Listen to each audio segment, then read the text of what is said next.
नमस्कार मैत्रिणींनो, मी वर्षा फॅशन या यूट्यूब चॅनलमध्ये तुमचं अगदी मनापासून स्वागत करते। तर मैत्रिणींनो, आजच्या व्हिडिओमध्ये आपण बघणार आहोत ब्लाऊज पीसचा यूज। जर तुम्ही पण असे साडीमधले ब्लाऊज जर शिवून घेत नसेल ब्लाऊज पीस, तर त्यांचा तुम्ही नक्कीच आजच्या आयडियासाठी वापर करू शकता। आणि जरी पातळ असले ना तरी आपण त्याची डबल घडी करून वापरात आणू शकतो। तर ब्लाऊज पीसपासून पण खूप सुंदर अशी आपली आयडिया आहे, ती नक्की बनवून तयार होणार आहे। तर तुम्हाला पण नक्कीच आपला आजचा हा व्हिडिओ आहे तो आवडणार आहे, यूजफुल वाटणार आहे। तर प्लीज प्लीज प्लीज व्हिडिओला लाईक करा आणि लाईक केल्यानंतर हाईपचे जे पॉईंट असतात ना ते पण देत चला। तर चला सुरू करूया आजच्या व्हिडिओला। तर ब्लाऊज पीस मी इथे बघा डबलमध्ये घडी करून घेतलेली आहे, की जसं की मी तुम्हाला सांगितल्याप्रमाणे पातळ होता त्यामुळे। आणि इथे राईस बॅग कट केली। आता राईस बॅगची लांबी आहे 24 इंच आणि रुंदी आहे 14 इंच, म्हणजे 14 बाय 24 इंचाचा इथे एकच आपल्याला सिंगल आयताकृती पीस लागणार आहे। आता एक्स्ट्राचा जेवढा ब्लाऊज पीस होता तो मी कट केला आणि हा राईट साईडने अशा पद्धतीने टर्न करून ही डबल घडी आहे ती या ब्लाऊजची करून घेतलेली आहे ब्लाऊज पीसची। आता त्यानंतर आपल्याला अस्तरसाठी एक कपडा आहे तो ठेवून घ्यायचा आहे। तर तुम्ही अस्तरसाठी कोणताही फॅब्रिक घेऊ शकता जे तुमच्याकडे अवेलेबल असेल ते।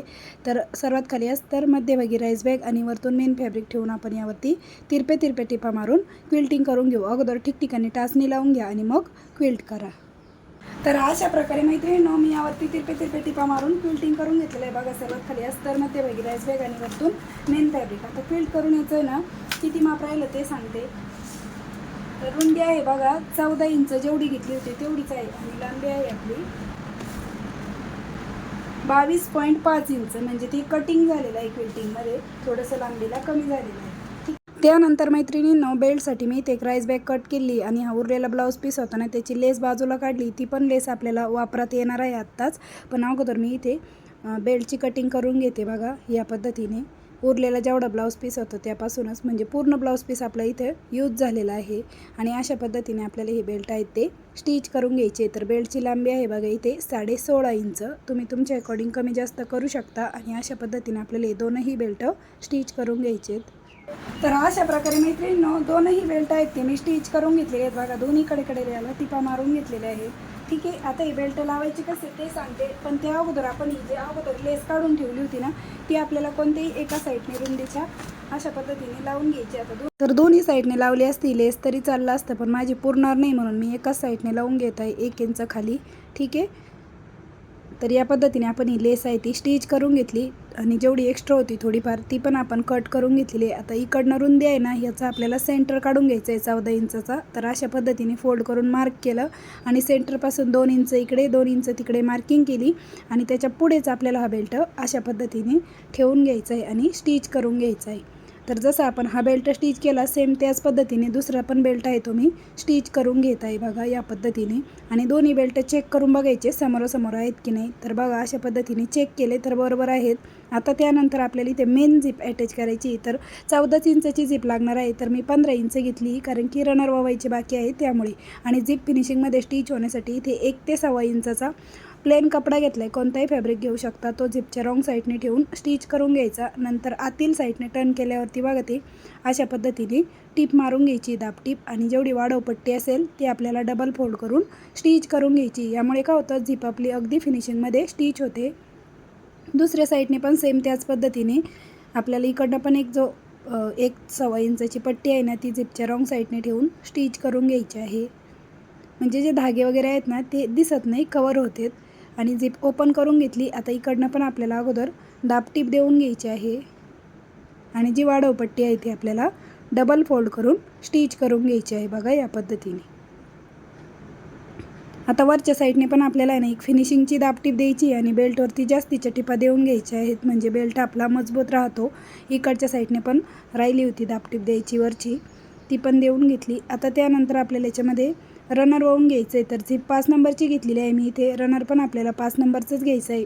एकदा रनर वाहून आहे ना पूर्ण बाहेर काढायचं, म्हणजे जी दुसरी साईड आहे ना ती पण आपली क्लोज राहते। आणि परत एकदा रनर वाहून घ्यायचं, म्हणजे दोन्ही बाजू आपल्या बंद राहतात झिपच्या। आता एक्स्ट्राची झिप आहे ती कट केली आणि ही बॅग रॉंग साईडला टर्न करून घेऊया। अशा पद्धतीने रॉंग साईडला टर्न केली। आता दोन्ही कडा आपल्याला अगोदर स्टिच करून घ्यायचे आहे। झिप बरोबर सेंटरला पकडायची आणि दोन्ही कडा स्टिच करून घ्यायच्या। आता इथे आपल्याला बॉटमचा बेस आहे तो कट करून घ्यायचा आहे। तर फोल्ड बाजूच्या बाजूने पण 2 इंच आणि कडेपासून शिलाईच्या पुढे 2 इंच मार्क करायचं आहे, म्हणजे 2 बाय 2 इंचाचा बॉटमचा बेस आपल्याला कट करून घ्यायचा आहे। तर जशी मार्किंग केली तशीच हा बेस कट केला. आता बेस स्टिच करण्याच्या अगोदर आपल्याला इथे ना दोन्ही कडेला पायपिंग करून घ्यायची, कारण की माझ्या कापडाचे धागे निघत आहे. तुमच्या जर कापडाचे धागे नसेल निघत तर तुम्ही पायपिंग नाही केली तरी पण चालेल. तर या पद्धतीने मी एक सिंपल पट्टी घेतली, जो अस्तरसाठी वापरला तोच कपडा, आणि या पद्धतीने याची पायपिंग करून घेतली. आता दुसऱ्या साईडने पण मी सेम याच पद्धतीने पायपिंग करून घेते. तुम्हाला इथे एक करून दाखवली, दुसरी मी करून घेते आणि मग दाखवते. दुसऱ्या साईडने पण मी पायपिंग करून घेतलेली. आता त्यानंतर आपल्याला जो बॉटमचा बेस आहे ना तो अशा पद्धतीने पकडायचा आहे आणि यावरती पण आपल्याला स्टिच करून घ्यायची. इकडच्या साईडने पण सेम त्याच पद्धतीने. तर चला मी हा बेस स्टिच करते आणि यावरती पण पायपिंग करून घेते. तर अशा प्रकारे मैत्रिणींनो मी हा बॉटमचा बेस पण स्टिच करून घेतला आणि यावरती पण पायपिंग करून घेतलेली, कारण की माझ्या कापडाचे धागे निघत होते त्यामुळे. तर अगदी फिनिशिंग साईड बघा, आपण आतून ही बॅग स्टिच केलेली आहे. आता ही झिप आहे ती आपल्याला ओपन करून घ्यायची आणि ही बॅग राईट साईडला टर्न करून घ्यायची. तर मैत्रिणींनो, तुम्हाला माझी शिकवण्याची सांगण्याची पद्धत आवडत असतील, व्हिडिओमधलं काहीही आवडत असेल तर एक छोटंसं लाईक करा आणि तुमची कमेंट मात्र नक्की करा. तर अशा पद्धतीने बघा, अगदी प्रॉपर आणि फिनिशिंग सहित आपली ही बॅग डिझाईन आहे ती बनवून तयार झाली. ती फक्त एकाच आयताकृती कापडापासून, आणि बघा किती सुंदर असं तिचा लुक आलेला आहे. जर तुम्हाला पण माझ्याकडून अशा पद्धतीची बॅग बनवून घ्यायची असेल तर तुम्ही मला 9356065506 या व्हॉट्सअप नंबरवरती हिचा स्क्रीनशॉट टाका आणि सांगा की अशा पद्धतीची बॅग पाहिजे, म्हणजे मी त्यावरतीच तुमची ऑर्डर बुक करेल. तर 12.5 इंच याची रुंदी आहे आणि उंची आहे 8.5 ते 9 इंच, आणि बॉटमचा बेस आहे आपला 4 इंचचा. आणि जर तुम्हाला हीच बॅग बनवून घ्यायची, हीच बॅग पाहिजे असेल तर तुम्ही हिचा पण स्क्रीनशॉट काढून टाका मला व्हॉट्सअपला. जर असेल अवेलेबल तर हीच तुम्हाला भेटून जाईल, नसेल तर तुमच्या स्पेशल ऑर्डरवरती तुम्हाला बनवून दिली जाईल.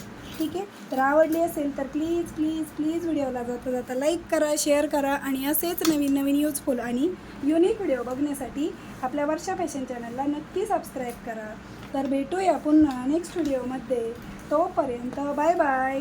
Thanks for watching. Shri Swami Samarth. जय जिजाऊ, जय शिवराय. Bye bye.